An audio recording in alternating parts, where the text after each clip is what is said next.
travelers. For any other Sayyid, if he has a livelihood, if he has an occupation, you cannot give to that Sayyid. So, there are balances. And Allah has put this balance. So you now understand that it is not a superiority of Sayyids. No, it is an equality which Allah subhanahu wa ta'ala has ordained for this minority amongst the Muslims. He has taken one source away from them, but given them another source. This is equality and not superiority. I hope that issue has been made clear. Now, Shias, we regard Khums from Fru'adin. Salat, Saum, Hajj, Zakat, and immediately Khums. Then after Jihad, Amr bil Ma'ruf, Nahy anil Munkar, Tawalla Tabarra. Okay, that's just five. I've mentioned five. The first five. I'm not talking about the second five for the moment. The first five. After Zakat, number 4, it is mentioned Khums. Salat was mentioned. Saum was mentioned. That's meaning Namaz, Roza. Hajj was mentioned. And these are our Fru'adin. Not our Rasul. Are Fru'adin. Now the question arises, is this a Shia fabrication? Have the Shias invented Khums as a part of Fru? Some people say that. Some Sunnis say that, and I've heard even Shias say that this was an invention by the Maulvis. I've heard this. And if you go onto the internet and type in Khums and on the debates of Khums, many people say this. That this is an invention by the Shia Marja, and they have used this as a monopoly to control this wealth. And inshallah I will discuss this later on in the following Muharrams, inshallah, the Muharram's days coming. So, if we say that this is Fru'adi, and I said at the very beginning, evidence from the opposing side is more powerful than giving your own evidence. That principle. If I can prove something from my brothers, why give my own evidence? Now, alaykum assalam. This event is mentioned in Bukhari. It is mentioned in Bukhari, and it's also mentioned in Muslim as well. These are the two searches I did, and I only wanted to limit myself to Muslim and Bukhari and Muslim. And no doubt this hadith, with a chain of narrations, is so authentic that is mentioned in the other Siyasita and the other books as well. So I'm just limiting because I don't want to bore you too much in giving you references upon references. Just to prove my point. I ask a question before I prove my point. I asked you one question. If anybody who wants to know about Islam, if anybody asks a question on Islam, how would you express Islam when somebody asked you, tell me something about Islam which I can implement and I can go away and tell other people? What 4 or 5 things would you say about Islam? A question which I want you to think. What would you say would be the most appropriate thing to say regarding what that person should go away with? If somebody came in today off the streets and said, right, I've heard so much about Islam, could you tell me something about Islam? What would you say? Let us ask Rasulullah. Let us ask Rasulullah. Rasulullah, what would you say if this happened? I quote. This is from Bukhari. And if anybody wants to check this, if you enter Bukhari and Muslim on Google search, and you will come up on maybe third or fourth search down a compendium of Bukhari and Muslim. It's basically a search engine. And if you put in the word Khums, and make sure you spell it correctly. You've got to spell it, for Bukhari, they spelled it differently, and for Muslim, they spelled it differently. If you put in a search of Khums for Bukhari, and you'll get these searches. And for Muslim, if you put in Khums, you'll get these searches. Now, that's Punjabi spelling and yes, exactly. Khums and Khums. There's a Punjabi and Urdu spelling. Obviously, the translator of Bukhari must have been a Pakistani, and the translator of Muslim may well have been an Arab. So you have two different spellings. So if you put these spellings in, and you'll get these searches. And this is where I have taken my translation. The translation I've taken from these sources. It says, it's Bukhari, volume 1, book 10, number 501. That's, I assume, the number of the hadith. Narrated by Ibn Abbas. Once a delegation of Abdul Qais came to Allah's Apostle and said, we belong to such and such branch of the tribe. This tribe is called tribe of Rabia. And it's a tribe of Rabah, it's actually Rabia. And we came, and we can only come to you in the sacred months. Order us. Now this tribe, a delegation has come to Rasulullah, and they are asking this question. Rasulullah, we can only come to you in the months where fighting is haram. Where all the non-Muslims, even, the kuffar of Makkah, the kuffar of the Arabia, they all do not fight in the months of the sacred months. So we can only come in these months because we have an element of safety. So order us to do something good, so that we may carry out or take from you, and also invite to it our people whom we have left behind at home. So they are asking this very question. Rasulullah, can you give us some advice? We want to take this advice away and give it to our own tribe and implement it for ourselves as well. The Prophet said, I order you to do 4 things and forbid you from 4 things. The forbidden things, it is not related to what I'm going to talk about. I'm just going to tell you what Rasulullah told these people of the 4 things. And there's 2 narrations in Bukhari. One talks about 4 things and the other talks about 5 things. Now this narration talks about 4 things. Now these 4 things, Rasulullah said, the Prophet said, I order you to do 4 things and forbid you from 4 things. The first 4 things are as follows. To believe in Allah subhanahu wa ta'ala. And say La ilaha illallah Muhammadur Rasulullah.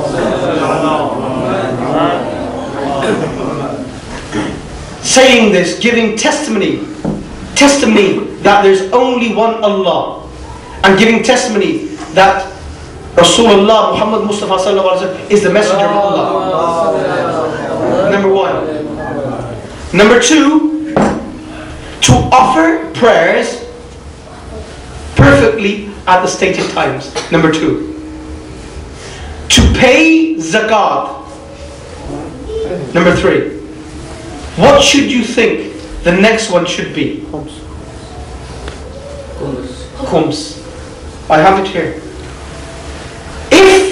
Right, this is the first narration. And number 4, to give me khums. Rasulullah is giving this as advice to people who have come to him as a delegation to tell them about Islam. Narration number 2. Then volume 4, this is in a different volume now. Volume 4, book 53, number 327. The delegates of the tribe of Abul Qais came and said, O Allah's Apostle, we are from the tribe of Rabia, and there is the infidels of the tribe of Mudar. He is now giving you more information in this second riwayat, in second hadith.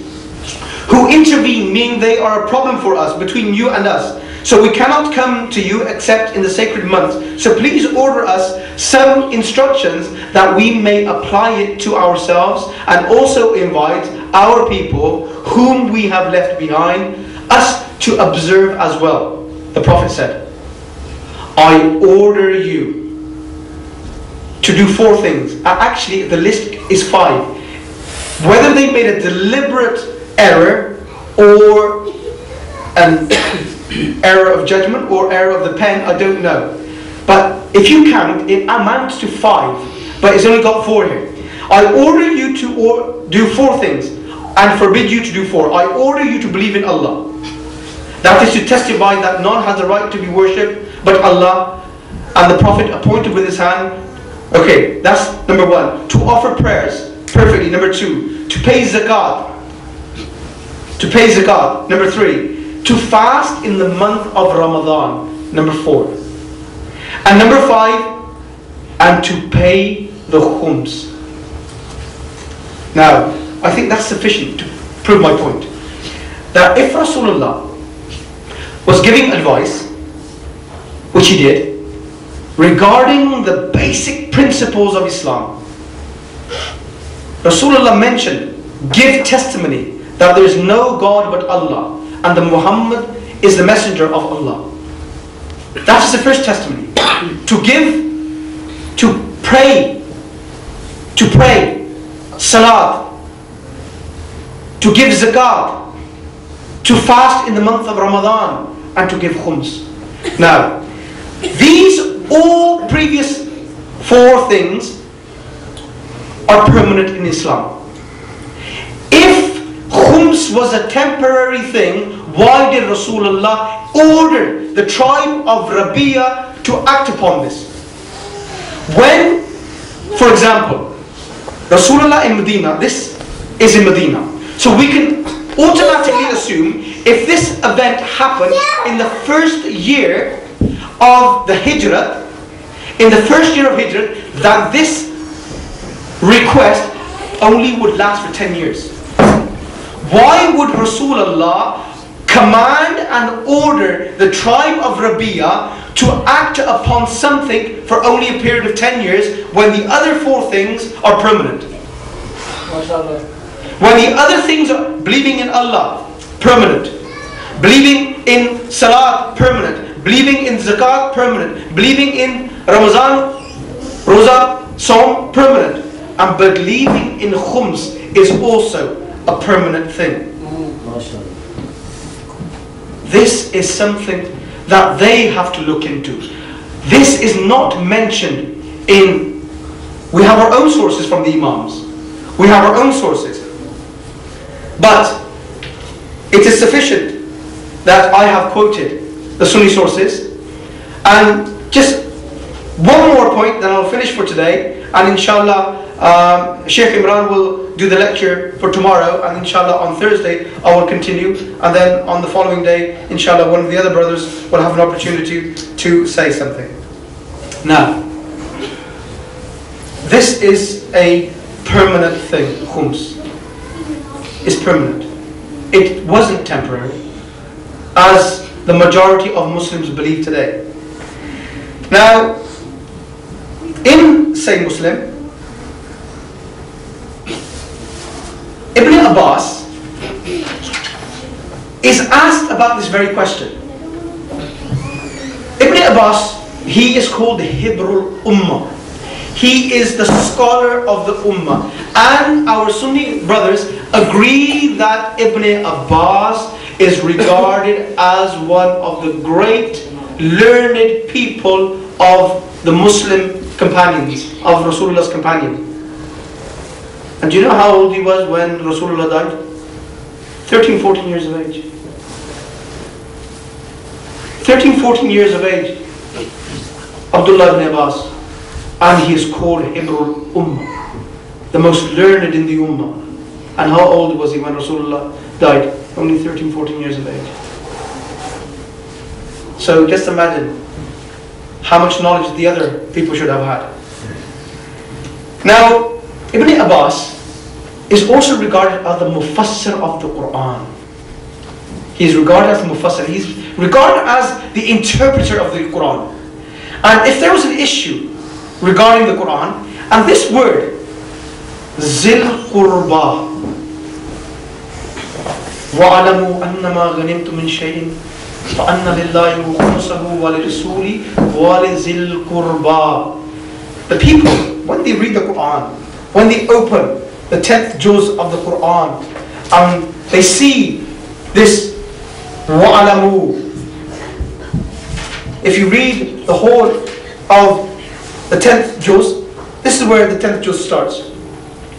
And it's got وَعَلَمُوا, the 10th juz. And if you go through the whole of the spara, it all got wa'alamu on the right hand side. Wa'alamu. And no doubt when the people who came after Rasulullah, when they were reading this ayah of the Quran, wa'alamu annama ghanimtum min shay'in, they must have come to this word, walizil qurba. Who were this walizil qurba? And Ibn Abbas received letters. And Ibn Abbas obviously was worried about the state of the people as well. The government might not sort of punish him for speaking out, and in his own way expressed his feelings.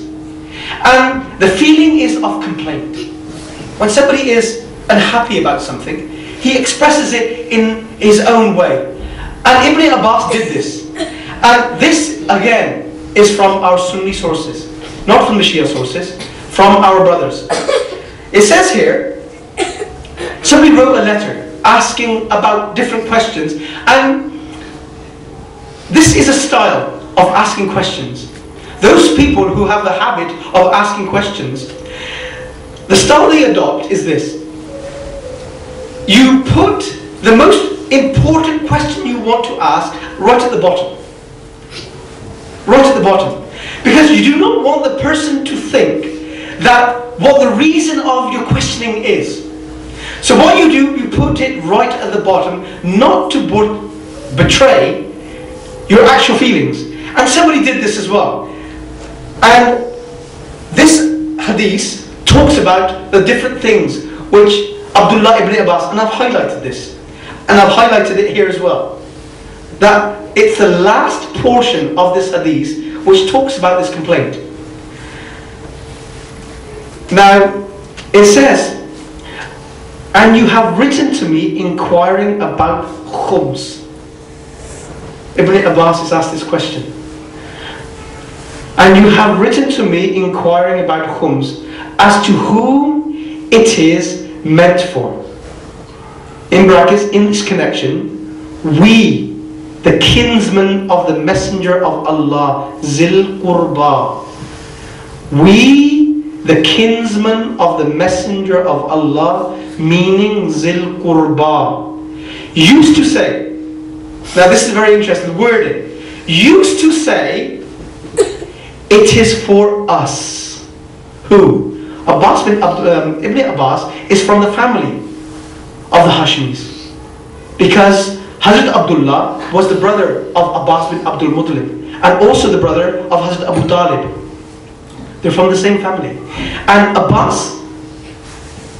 Ibn Abbas was the son of Abbas, is quoting this. He said, we used to say, when? When did they used to say this? In the time of Rasulullah and afterwards.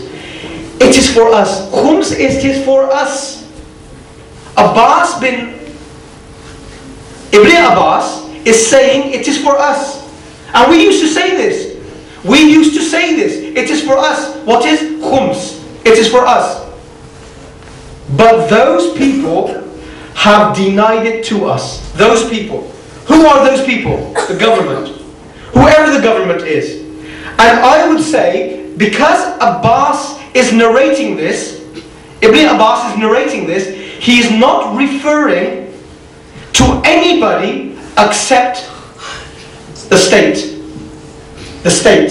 I hope that makes it clear. He is referring to the state.